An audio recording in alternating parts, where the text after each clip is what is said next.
Assalamualaikum everyone. My name is Mudassar and today we are discuss CMA lecture number 7 in which discuss vital signs including blood pressure and structure of the heart. Let's start. सबसे पहले हम introduce करेंगे कि vital science का introduction vital science क्या है। जैसे कि हम पिछले 2 लेक्चर्स के अंदर भी डिस्कस कर चुके हैं जो कि वाइटल साइंस के गुजर चुके हैं, तो एक दफ़ा फिर डिस्कस करते हैं। Vital signs indicate basic body functions. Main vital signs are temperature, pulse, respiration, blood pressure वगैरह। जी, टुडे टॉपिक जो हमारा आज का लेक्चर है ब्लड प्रेशर है और उसके साथ स्ट्रक्चर ऑफ द हार्ट। तो हार्ट के स्ट्रक्चर को हम देखेंगे कि हार्ट का स्ट्रक्चर किस तरह से है और किस तरह से फंक्शन करता है। तो स्टार्ट करते हैं। सबसे पहले हम देखेंगे definition of the blood pressure. Blood pressure क्या चीज़ है? Blood pressure is the force exerted by circulating blood against the walls of the blood vessels। तो ऐसी फोर्स जब हार्ट पंप करता है ऑक्सीजनेटेड ब्लड को पूरे जिस्म की तरफ और थ्रू द आर्टरीज, तो उसके दौरान जो प्रेशर प्रोड्यूस होता है आर्टरीज की वाल यानी कि जो आर्टरीज हैं उनकी दीवारों के अगेंस्ट जो प्रेशर प्रोड्यूस होता है उसको हम ब्लड प्रेशर कहते हैं। ब्लड प्रेशर 2 तरह का होता है, एक होता है systolic and the second is diastolic. इसको हम नेक्स्ट स्लाइड के अंदर डिस्कस करेंगे। और इसको मेजर करने के लिए एक यूनिट इस्तेमाल होता है, यानी कि इस ब्लड प्रेशर को मेजर करने के लिए एक यूनिट इस्तेमाल होता है जिसको हम mmHg लिखते हैं। और the meaning of mmHg is millimetres of mercury. जी, आगे हम नेक्स्ट स्लाइड में चलते हैं। Types of the blood pressure जो कि हम ऑलरेडी मैं बता चुका हूँ। The first type is systolic and the second is diastolic. तो systolic pressure when the heart contracts and pumps blood out, यानी कि जब हार्ट सिकुड़ता है या पंप करता है, कॉन्ट्रैक्ट करता है, तो उसके दौरान जो ऑक्सीजनेटेड ब्लड होता है वो जिस प्रेशर के साथ पूरे जिस्म की तरफ जाता है थ्रू द आर्टरीज, तो उस प्रेशर को हम कहते हैं सिस्टोलिक ब्लड प्रेशर। और उसकी जो नॉर्मल रेंज होती है, जो नॉर्मल रीडिंग्स होती है वो 120 होती है, 120 mmHg। And the second is diastolic. Diastolic pressure when the heart relax, जब हार्ट रिलैक्स हो जाता है एंड फिल्स, और वो ब्लड से फिल हो जाता है, यानी कि डीऑक्सीजनेटेड ब्लड से फिल होता है विद ब्लड के साथ फिल हो जाता है। तो इसके जिस प्रेशर के साथ वो ब्लड फिल होता है हार्ट के अंदर, उस प्रेशर को हम डायस्टोलिक प्रेशर कहते हैं, कि यानी कि जिस प्रेशर के साथ जिस्म से खून वापस हार्ट की तरफ आ रहा है डीऑक्सीजनेटेड ब्लड, उस प्रेशर को हम क्या कहते हैं जी? डायस्टोलिक। द डायस्टोलिक जी की जो नॉर्मल रीडिंग्स है वो 80 mmHg है। नेक्स्ट चलते हैं हम हार्ट की एक दफ़ा डायग्राम को देखेंगे और उसके मेन पार्ट्स को देखेंगे। तो सबसे पहले अगर हम बात करते हैं, हमारे पास है सुपीरियर वेना केवा, उसके बाद है हमारे पास पल्मोनरी वेन्स, उसके बाद है हमारे पास राइट एट्रियम, उसके बाद है पल्मोनरी वेन्स, उसके बाद ट्राइसेप्ट वॉल्व, उसके बाद इंफीरियर वेना केवा, उसके बाद हमारे पास है ये जी राइट वेंट्रिकल, उसके बाद है जी left ventricle, there are very important. उसके बाद है एओर्टिक वॉल्व्स, उसके बाद माइट्रल वॉल्व्स, उसके बाद left atrium, pulmonary veins and the pulmonary arteries and aorta. तो ये हमारे पास पूरे हार्ट की डायग्राम है और इसके मेन जो पार्ट्स हैं उनकी लेबलिंग है।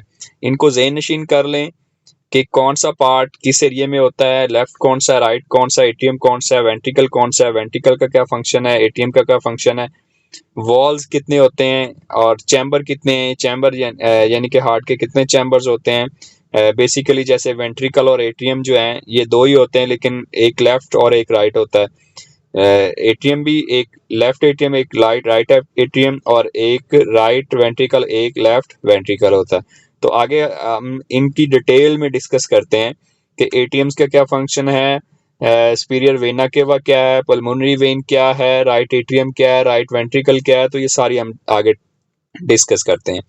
जी, नेक्स्ट स्लाइड में चलते हैं। Layers of the heart. सबसे पहले देखेंगे कि हार्ट को ऊपर से शुरू करेंगे कि हार्ट को अगर हम देखते हैं तो उसमें सबसे पहले हमारे पास क्या चीज आती है, pericardium, outer layers, protective layers होती है। इस लेयर्स के अंदर ही पेरिकार्डियम जो फ्लूइड होता है, पेरिकार्डियल फ्लूइड होता है, जिसकी नॉर्मल जो क्वांटिटी होती है वो 50 ml तक होती है।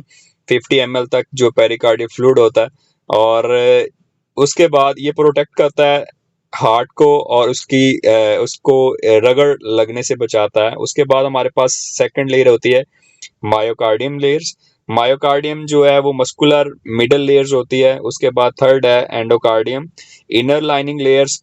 उसके बाद ये थर्ड लेयर्स होती है जी। नेक्स्ट चलते हैं हमारे नेक्स्ट अगली स्लाइड के अंदर, structure of the heart. Structure of the heart के अंदर हम देखेंगे राइट एट्रियम, जैसे कि मैं पिछली हम डायग्राम में डिस्कस कर चुके हैं कि हम देखेंगे कि राइट एट्रियम का क्या फंक्शन है, राइट वेंट्रिकल का क्या है, लेफ्ट एट्रियम का क्या है, लेफ्ट वेंट्रिकल का क्या है।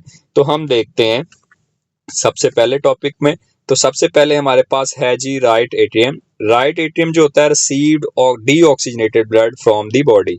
जो राइट एट्रियम है वो ब्लड को रिसीव करता है पूरे जिस्म से, जो वेन्स लेके आ रही होती हैं डीऑक्सीजनेटेड ब्लड को, डीऑक्सीजनेटेड ब्लड को रिसीव करता है। एंड राइट वेंट्रिकल, वेंट्रिकल का जो होता है मेन पर्पस, वो ब्लड को पंप करता है। वेंट्रिकल, एक राइट वेंट्रिकल है, एक लेफ्ट वेंट्रिकल है। एक जो राइट वेंट्रिकल है वो पंप करता है डीऑक्सीजनेटेड ब्लड को लंग्स की तरफ for the purpose of oxygenated blood, यानी कि ब्लड में ऑक्सीजन शामिल करने के लिए, ऑक्सीजनेटेड ब्लड, डीऑक्सीजनेटेड ब्लड को ऑक्सीजनेटेड ब्लड में कन्वर्ट करने के लिए लंग्स की तरफ रेफर किया जाता है जी। लंग्स की तरफ रेफर किया जाता है ताकि वहां से ऑक्सीजनेटेड ब्लड होके दोबारा हार्ट में आए और फिर लेफ्ट वेंट्रिकल के अंदर आके दोबारा से पुश हो और दोबारा पूरी बॉडी में सप्लाई हो। तो हम थर्ड पे चलते हैं, लेफ्ट एट्रियम। आई होप कि आपको समझ आ रही होगी, मैं बड़े आसान अल्फाज के अंदर जो है ना समझाने की कोशिश कर रहा हूँ। अगर फिर भी किसी स्टूडेंट को कोई कमी पेशी रह जाए तो वो मुझसे कमेंट्स में राब्ता कर सकता है, उसको मजीद उसको जो है ना आसान करके बता दिया जाएगा, समझा दिया जाएगा जी। हम come to the topic, left atrium received oxygenated blood. जैसे कि मैंने बताया कि राइट वेंट्रिकल जब पंप करता है ब्लड को, डीऑक्सीजनेटेड ब्लड को लंग्स की तरफ, और लंग्स से दोबारा लेफ्ट एट्रियम के अंदर जो है वो आ जाता है ब्लड। और जब लेफ्ट एट्रियम के अंदर आता है received oxygenated blood from the lungs, तो ये लंग्स की तरफ से ऑक्सीजनेटेड ब्लड को रिसीव करता है लेफ्ट एट्रियम। और left ventricle pump oxygenated blood to the interior body. तो लेफ्ट एट्रियम से लेफ्ट वेंट्रिकल के अंदर आ जाता है, लेफ्ट वेंट्रिकल से फिर पंप होके ब्लड पूरी बॉडी के अंदर सप्लाई होता है। आई होप कि आपको बहुत अच्छे से समझ आई होगी इस एट्रियम्स और वेंट्री जो दिल के चार खाने हैं उनके क्या फंक्शंस हैं। आई होप कि आप बहुत अच्छे से समझ गए होंगे। हमारे पास दो ही मेन चीजें हैं, एट्रियम एंड वेंट्रिकल।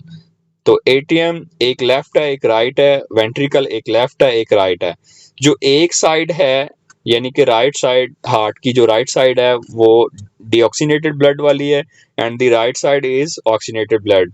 तो ये पिक्चर के अंदर भी अगर आप देखें तो जो आपको ब्लू साइड नजर आ रही है, ये ब्लू साइड ये डीऑक्सीनेटेड ब्लड की निशानी है, and the red is oxygenated blood. तो इसको ज़हन नशीन रखें कि इसी तरह जब आप इधर स्लाइड में इधर फोकस करते हैं, जो आपको राइट साइड वाली जो कलर नज़र आ रहा है ये आपको ब्लू नज़र आ रहा है, right ventricle and right atrium. तो अगर आप लेफ्ट की बात करते हैं तो लेफ्ट आपको रेड में नज़र आ रहा है, ठीक है। तो इसको ज़हन नशीन कर लें, जो रेड है वो ऑक्सीनेटेड ब्लड है और जो ब्लू है वो डीऑक्सीनेटेड ब्लड की निशानी है जी। नेक्स्ट स्लाइड में चलते हैं, major valves of the heart. जो चार वाल्स हैं उनको हम डिस्कस करेंगे कि चार वाल्स कौन कौन से हैं और वो कहाँ पे मौजूद होते हैं, तो उनका क्या काम क्या है। तो सबसे पहला जो हमारे पास है ट्राइसेप्ट वाल्व। तो ये ट्राइसेप्ट वाल्व जो है वो between the right atrium and right ventricle, between right atrium and right ventricle. तो आपको इस जगह पे ये एक वॉल नजर आ रहा है, एक नंबर, ठीक है। ये वॉल जो है ये ट्राइसेप्ट वॉल्व है, ट्राइसेप्ट, राइट वेंट्रिकल और राइट राइट एट्रियम और राइट वेंट्रिकल के दरमियान जो वॉल्व होता है, ये इस वॉल्व को हम ट्राइसेप्ट वॉल्व कहते हैं। उसके बाद सेकंड है पल्मोनरी वॉल्व्स। पल्मोनरी वॉल्व्स ये होता है कि between the right ventricle and pulmonary artery, ये राइट जो वेंट्रिकल है और पल्मोनरी आर्टरी के दरमियान होता है। और वॉल्स का बेसिकली मकसद ये होता है, जो भी ऑक्सीजनेटेड ब्लड है ना, जो भी ऑक्सीजनेटेड ब्लड है, डीऑक्सीजनेटेड ब्लड यानी कि जिसमें ऑक्सीजन मौजूद नहीं होती, वेस्ट ब्लड जो होता है, जो जिस्म पूरे जिस्म से इकट्ठा होकर दोबारा दिल में वापस आ रहा होता है, तो वो जब वापस आ रहा होता है वो वॉल्स के जरिए आ रहा होता है। यानी कि मल्टीपल प्लेसेस के ऊपर वेन्स के अंदर और उसके बाद हार्ट के अंदर वॉल्स लगे होते हैं, जो उसके फ्लो को मेंटेन करते हैं वापस, यानी कि उसकी सर्कुलेशन को ख़राब नहीं होने देते। यानी कि उसको मतलब कि ब्लड जो फ्लो हो रहा होता है वो फ्लो के अगेंस्ट प्रॉपरली जो है ना वो फ्लो कर रहा होता है ब्लड, यानी कि उसकी फ्लोएंस में कोई कमी नहीं आती। जो वॉल्स होते हैं, वॉल्स का बेसिकली मकसद ही यही होता है कि वो ब्लड को एक फ्लो में रखते हैं, ब्लड को वापस नहीं जाने देते। तो बेसिकली वॉल्स का ये मकसद होता है। तो इसी तरह अगर हम बात करते हैं थर्ड वॉल की, तो माइट्रल वॉल्व है हमारे पास between the left atrium and left ventricle. तो ये बेसिकली ये 4 चैम्बर्स के दौरान ये 4 वॉल इस्तेमाल होते हैं, तो जिनका काम बेसिकली यही है कि ब्लड को एक तरतीब के साथ चलाना, एक सीक्वेंस के साथ चलाना। तो इसी तरह हमारे पास फोर्थ है एओर्टिक वॉल्व। एओर्टिक वॉल्व जो है between the left ventricle and aorta. Aorta और लेफ्ट वेंट्रिकल के दरमियान एक वॉल्व होता है जिसको हम कहते हैं aortic valve.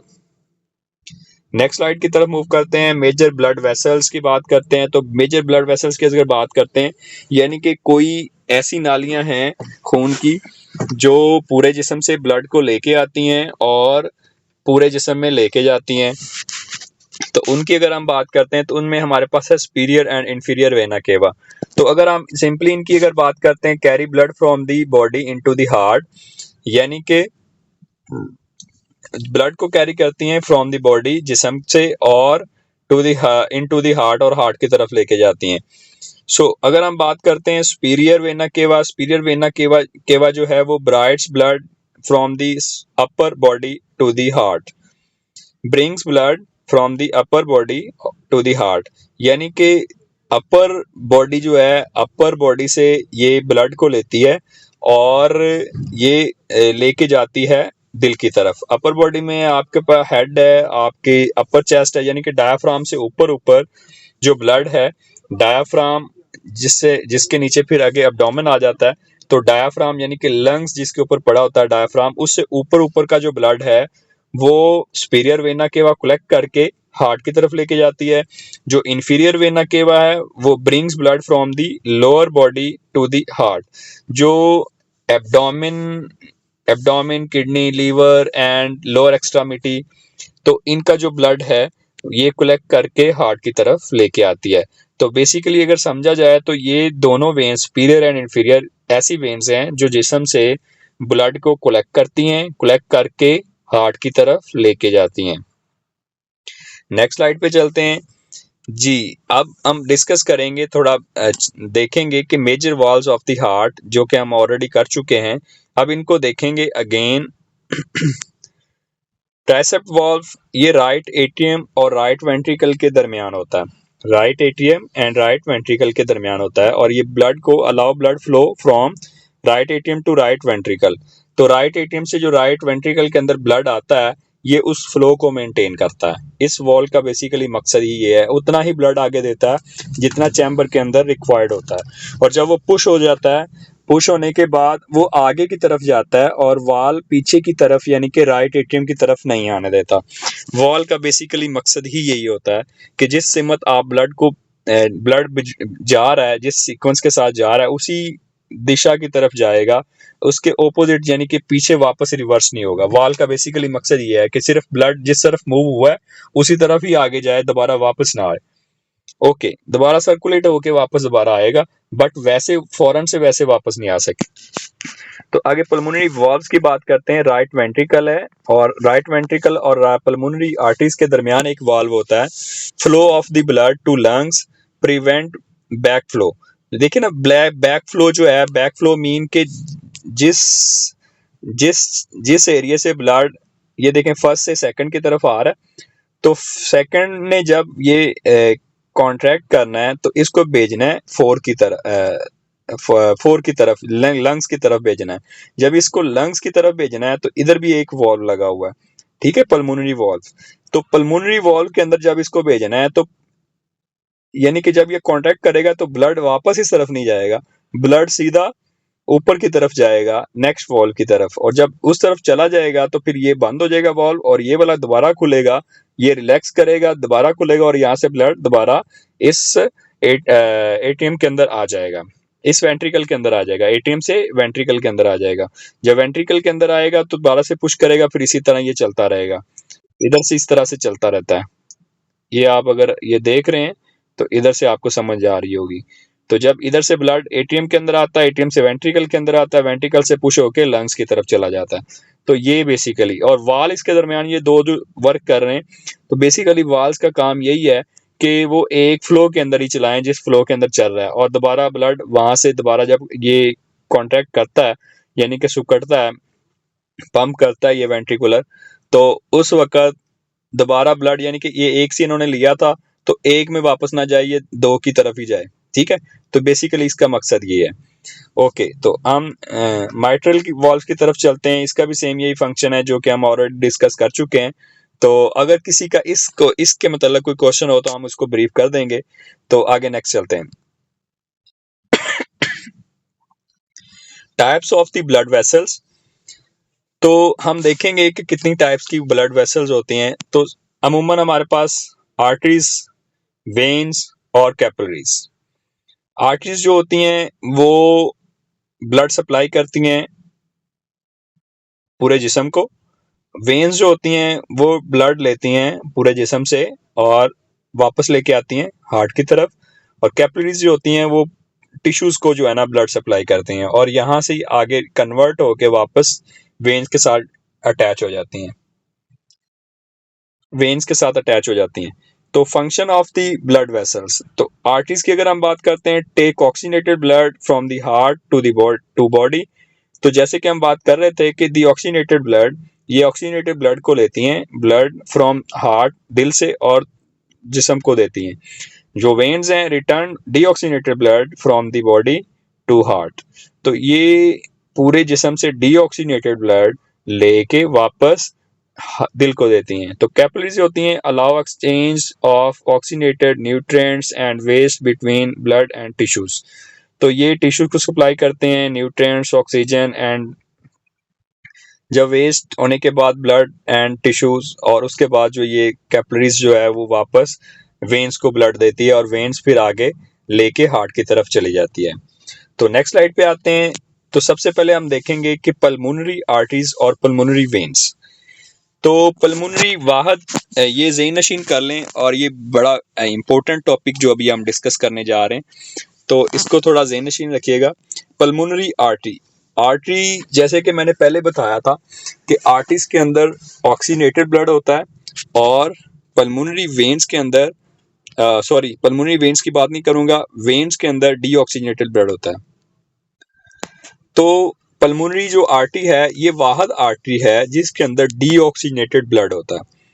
Pulmonary artery carries deoxygenated blood from right ventricle to the lungs. जैसे कि पीछे हम डायग्राम के अंदर डिस्कस कर रहे थे कि पल्मोनरी आर्टरी जब राइट वेंट्रिकल सुकड़ता है यानी कि पंप करता है, तो उसके अंदर जो डीऑक्सीनेटेड ब्लड होता है वो पंप के दौरान जब प्रेशर के साथ ऊपर लंग्स की तरफ जाता है तो वो पल्मोनरी आर्टरी लेके जाती है। तो याद रखें जो आर्टरीज होती हैं उनमें प्रेशर को झेलने की, प्रेशर को बर्दाश्त करने की सलाहियत मौजूद होती है। तो इसलिए अल्लाह ताला ने ये वाहद एक आर्टरी इंसान के दिल के अंदर ऐसी है जिसके अंदर डीऑक्सीनेटेड ब्लड होता है। और इसी तरह अगर वेन्स की बात करते हैं तो ये वाहद वेन ऐसी है जिसके अंदर ऑक्सीजनेटेड ब्लड होता है। तो वेन, ये वाहद वेन है जिसके अंदर ऑक्सीजनेटेड ब्लड है, एंड दी ये वाहद आर्टरी है जिसके अंदर डीऑक्सीजनेटेड ब्लड होता है। उसकी रीजन क्या है? रीजन ये है कि जब ये वेंट्रिकुलर सुकड़ता है इसके दौरान एक प्रेशर होता है, जिस प्रेशर के साथ ब्लड लंग्स की तरफ जा रहा होता है ऑक्सीनेटेड ब्लड बनने के लिए। तो वो प्रेशर है, प्रेशर एक प्रोड्यूस हो रहा होता है, प्रेशर को सिर्फ आर्टरी ही होती हैं जो बर्दाश्त कर लेती हैं, वेन्स बर्दाश्त नहीं करती उस लेवल का। तो इसलिए यहाँ पे आर्टरी है, आर्टरी में डीऑक्सीनेटेड ब्लड है, pulmonary artery and pulmonary veins के अंदर डीऑक्सीनेटेड ब्लड है। ये वाहद आर्टरीज और वेन्स हैं जो मतलब मुख्तलिफ सिमत में है, ओपोजिट इनका फंक्शन आ रहा है। तो उसके बाद टू गेट ऑक्सीनेटेड ब्लड किस पर्पस के लिए भेजता है जी? ऑक्सीनेटेड ब्लड होने के लिए। अगर पल्मोनरी वेन्स की बात करते हैं, पल्मोनरी वेन्स के अंदर carries oxygenated blood from lungs से ये कलेक्ट करती है pulmonary veins to the left atrium के अंदर डाल देती है वापस। तो वो नॉर्मल एक रिदम के साथ आ रहा होता है, जैसे जिस रिदम के साथ यानी कि पूरे जिस्म से इकट्ठा होकर वापस जा रहा था। ठीक है, यानी कि अगर आप कहें तो ये गलत नहीं होगा कि जैसे कि सिस्टोलिक एंड डायस्टोलिक, तो डायस्टोलिक का जो प्रेशर है उस प्रेशर के अगेंस्ट उसी प्रेशर के साथ ये वेन्स के अंदर ब्लड फ्लो करता है, तो उस प्रेशर के साथ ही ये लंग से वापस हार्ट में एट्रियम के अंदर आता है, लेफ्ट एट्रियम के अंदर। तो जब लेफ्ट एट्रियम के अंदर आता है तो दोबारा वेंट्रिकल को देता है लेफ्ट को, और लेफ्ट वेंट्रिकल उसको दोबारा पंप करता है and back to the heart को दे देती है, और बैक टू दी बॉडी, वो फिर आगे बॉडी की तरफ पुश कर देता है through the veins. Next slide पे चलते हैं, types of the blood vessels, ये हम ऑलरेडी डिस्कस कर चुके हैं। और जी next, functions of the heart, दिल के क्या फंक्शंस हैं?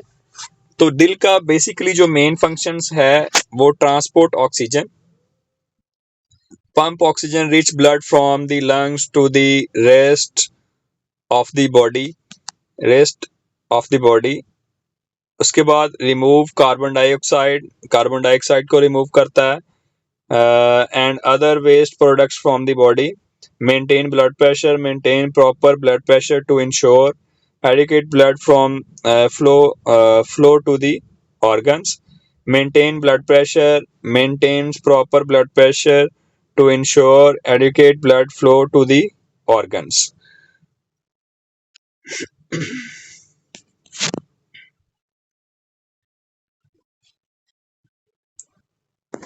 उसके बाद हम बात करते हैं इंस्ट्रूमेंट फॉर बीपी मेजरमेंट्स।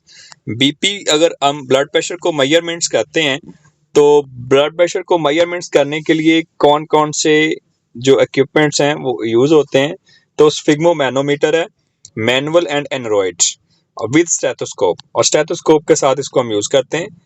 तो इसका जो कफ का साइज है वो करेक्ट होना चाहिए, तो उसके ऊपर हम बात करेंगे।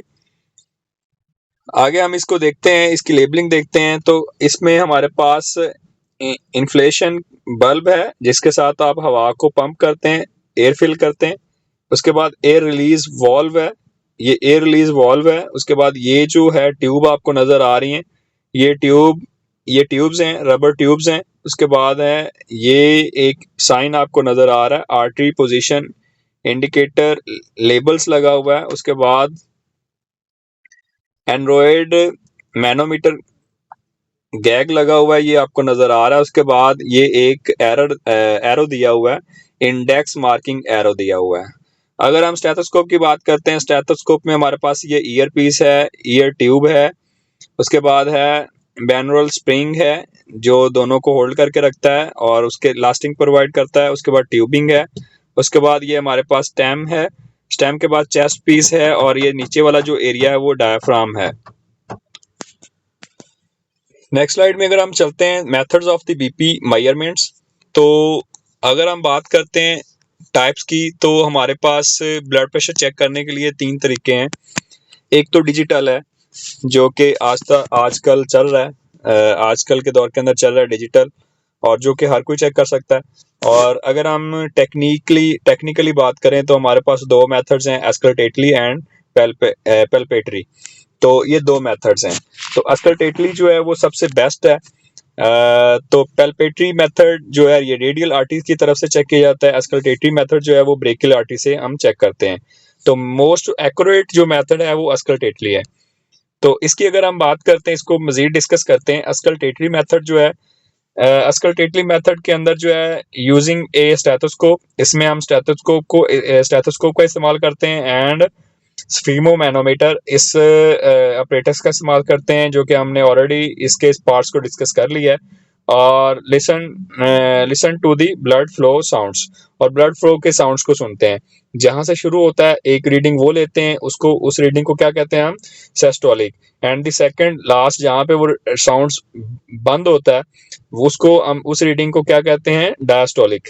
तो ये ज़हन नशीन रखिएगा, जब हम इसके ऊपर एक वीडियो बनाएंगे ब्लड प्रेशर किस तरह से चेक करते हैं तो उसमें आपको मजीद बताया जाएगा, लेकिन ये एक दफ़ा ज़हन नशीन रखें कि सिस्टोलिक एंड डायस्टोलिक क्या है। दी सेकंड मेथड की तरफ चलते हैं, पेल्पेटरी मेथड। पेल्पेटरी मेथड एक ऐसा मेथड है जो कि आप रेडियल आर्टरी से चेक करते हैं। तो रेडियल से जब आप चेक करते हैं, फिंगर के साथ फील करते हैं, तो इसमें एक ही रीडिंग ली जाती है। तो ये रीडिंग कौन सी आएगी, इसमें सिस्टोलिक आएगी, ओनली सिस्टोलिक रीडिंग होगी। तो ये मैनुअली मेथड है, feeling the pulse by hand to estimate the systolic BP. उसके बाद अगर हम ऑटोमेटिक की बात करते हैं, यानी कि डिजिटल की बात करते हैं, तो डिजिटल के अंदर ये दोनों चीज़ें वो खुद ही एनालाइज कर लेता है, सिस्टोलिक क्या है और डायस्टोलिक ब्लड प्रेशर क्या है। उसके बाद हम steps to take manual BP. तो सिट द पेशेंट कंफर्टेबली, एक दफ़ा डिस्कस कर लें ताकि आपको पता हो कि आपने किस तरह से, इसके प्रोटोकॉल्स क्या हैं, किस तरह से आपने ब्लड प्रेशर को चेक करना है। Sit patient comfortably, apply cuff at heart level, place stethoscope on brachial artery, यानी कि ब्रेकियल आर्टरी के ऊपर आप पहले फील करेंगे, जिस एरिया के अंदर ब्रेकियल आर्टरी है आप वहां से पहले फील करेंगे। फील करने के बाद आप उधर स्टेथ रखेंगे, स्टेथ का जो डायाफ्राम है वो वहां पे रखेंगे ताकि आपको फील हो। उसके बाद inflate cuff 20 to 30 mmHg above expected systolic, यानी कि जहां पे आपको साउंड अभी सुनाई दे रहा होगा, आपने वहां से 20 से 30 mmHg प्रेशर को अबव इंटर करना है। ठीक है, उसकी मतलब सुई को ज्यादा, सपोज करें कि आपको 120 तक आपने एयर फिल की है, तो आपको इधर से साउंड सुनाई दे रहा था, तो आपने वहां से 20 से 30 और ज्यादा एयर फिल करनी है। ठीक है, फिल करने के बाद आप डिफ्लेट स्लोली 2 से 3 mmHg पर सेकेंड्स, 2 से 3 मिलीमीटर पर मरकरी जब आप रिलीज करेंगे, तो वो 3 मिलीमीटर पर सेकंड आप जो है ना वो उसको रिड्यूस करेंगे, यानी कि हवा को खारिज करेंगे इस प्रेशर के साथ। तो उसके बाद फर्स्ट साउंड जो आपको पहला साउंड सुनाई देगा उसको आप सिस्टोलिक ब्लड प्रेशर का नाम देंगे। एंड जब आपको वो साउंड बंद हो, जिस रीडिंग पे आके होगा, तो वो आप रीडिंग एक नोट करेंगे, तो वो आपकी क्या होगी, डायस्टोलिक। मैं अगेन ब्रीफ कर देता हूँ। जब आप कफ के अंदर हवा फिल करेंगे, सिंपली कफ के अंदर, सपोज करें कि आपने जब कफ लगाई, कफ लगाने के बाद आपने डायफ्राम को ब्रेकियल आर्टरी के ऊपर रखा, तो आपको उसकी आवाज सुनाई देना शुरू हो गई। जब आपको आवाज सुनाई देना शुरू हो गई, तो आपने उसमें एयर फिल करना शुरू कर दी। जब आपने उसके अंदर एयर फिल करना शुरू की, सपोज करें कि वो 120 तक आपको सुनाई दे रही थी। जब आपने एयर फिल कर रहे थे, 120 तक सुनाई दी, उसके बाद सुनाई नहीं दी। तो उसके बाद जब सुनाई नहीं देगी, आपने 20 से 30 mmHg, यानी कि 120 को आपने लेके जाना है 60 के ऊपर, 160 तक। तो आपने एयर फिल 30 mmHg अबव कर देनी है, मतलब उसके अंदर हवा 30 पॉइंट और भर देनी है। जब 30 पॉइंट और ऐड करेंगे तो वो 150 और 160 के करीब बनेगा। तो आपने वहां तक फिल करनी है। फिल करने के बाद आपने 2 से 3 mmHg पर सेकंड, एक सेकंड के अंदर आपने 2 से 3 mmHg हवा को रिलीज करना है। मतलब स्लोली स्लोली जब रिलीज करेंगे, ये वॉल्व के साथ, जो एयर रिलीज वॉल्व है इसके साथ जब रिलीज करेंगे, तो सुई जो है, जो नीडल है, वो एक रिदम के साथ नीचे की तरफ आएगी। यानी कि जब हवा निकलेगी तो वो एक रिदम के साथ नीचे की तरफ आएगी, और जब एक रिदम के साथ नीचे आएगी, आते हुए जिस जगह पे आपको स्टेप के जरिए ब्रेकियल आर्टरी की जो है वो साउंड सुनाई दे, उस साउंड को आपने नोट करना है और वो किस रीडिंग पे आके हुआ है। तो जब वो आप साउंड नोट करेंगे वो आपका सिस्टोलिक ब्लड प्रेशर होगा। और जब आप जिस जगह पे आके साउंड बंद होगा, जिस रीडिंग पे आके, सपोज करें कि आप जब चेक कर रहे थे, आपने एयर को रिड्यूस किया, जब एयर को निकाला तो आपको 120 पे, फर्ज किया कि 120 पे आपको साउंड सुनाई दिया, तो आपने वो रीडिंग नोट कर लीजिए, 120 आ गई। और जब आप देखते आ रहे हैं तो वो 80 पे आके खत्म हो गई है, उसके बाद 80 के बाद आपको आवाज नहीं आई, तो जी second blood pressure diastolic is 80। तो ये आपकी दो रीडिंग्स होंगी, सिस्टोलिक एंड डायस्टोलिक। तो ये ब्लड प्रेशर है, इस तरह से ब्लड प्रेशर लेते हैं। जब हम वीडियो बनाएंगे तो उसके अंदर आपको मजीद क्लियर हो जाएगा। तो कॉमन एरर्स जो होते हैं ब्लड प्रेशर के दौरान वो क्या हो सकता है? इनकरेक्ट कफ हो सकती है, मतलब कफ सही ना लगी हो। उसके बाद इम्प्रॉपर आर्म पोजीशन, जो बाजू की पोजीशन है वो हार्ट लेवल पे नहीं है। उसके बाद पेशेंट टॉकिंग, जो मरीज है वो बातचीत कर रहा है, इसलिए जो है वो बीपी के अंदर, ब्लड प्रेशर की रीडिंग के अंदर एरर आ सकता है। तो जब पेशेंट आता है उसको आप प्रॉपर रेस्ट 5 मिनट के लिए नहीं देते, मतलब वो चल के आया तो आप उसको रेस्ट नहीं देते, उसके दौरान भी एरर आ सकता है। उसके बाद कफ प्लेसमेंट होती है कि कफ की सही पोजीशन नहीं होती, कि आप सही पोजीशन पे कफ नहीं लगाते। इनको इनकरेक्ट कफ प्लेसमेंट, आप सही तरह से मतलब कफ को उसकी प्लेस के ऊपर नहीं लगाते, और अगर लगाते हैं तो उल्टी लगाते हैं, तो ये एरर का मतलब खदशा जाहिर कर सकती है। उसके बाद आर्म मूवमेंट, कि यानी कि जब मरीज का ब्लड प्रेशर आप चेक कर रहे हैं तो उसके दौरान बाजू की मूवमेंट या पेशेंट की मूवमेंट, तो इससे एरर, कॉमन एरर हो सकते हैं। इन चीज़ों से कॉमन एरर हो सकते हैं। स्टेप, ये था हमारा आज का लेक्चर। आई होप कि आपको समझ आया होगा, और मैं उम्मीद करता हूँ कि आप सब लोगों को ये बहुत अच्छे से लेक्चर समझ आया होगा। और अगर किसी को कोई भी कन्फ्यूजन है वो कमेंट्स कर सकता है इनबॉक्स में, और हम इसको, उसके कमेंट्स को इंशाल्लाह ज़रूर उसके ऊपर रिप्लाई देंगे। तो इसी लेक्चर के साथ इजाज़त दीजिएगा। अल्लाह हाफिज़।